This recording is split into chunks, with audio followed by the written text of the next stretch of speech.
Please দয়া করে কেউ কাউন্টিং এজেন্টরা এবং প্রার্থী ক্যান্ডিডেটরা তারা ভোটিং এলাকা ছেড়ে আসবেন না। স্ট্রং রুমে যেখানে কাউন্টিং হচ্ছে মানে সেন্টারে, সেখান ছেড়ে কেউ আসবেন না।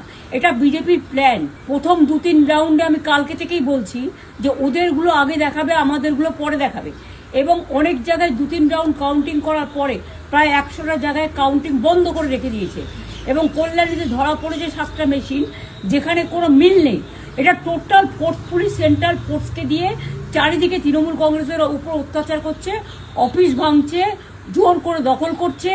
এসআইআর নামে আপনারা দেখেছেন ভোট লুট করেছে যাতে যে সিটগুলো জিততে পারে।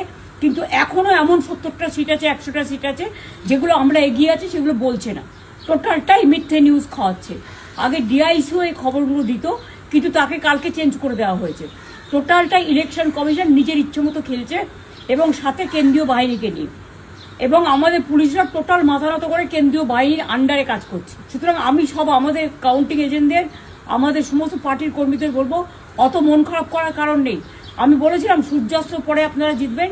3 রাউন্ড 4 রাউন্ড কাউন্ট হলেও এটা 14 রাউন্ড থেকে 18 রাউন্ড কাউন্ট হয়, তখন আপনারা জিতবেন। Wait and see. আমরা সবাই আপনাদের সাথে আছি, আপনারা কেউ ভয় পাবেন না, নিশ্চিন্তে থাকুন। আমরা বাঘের বাচ্চার মতো লড়াই করে যাবো।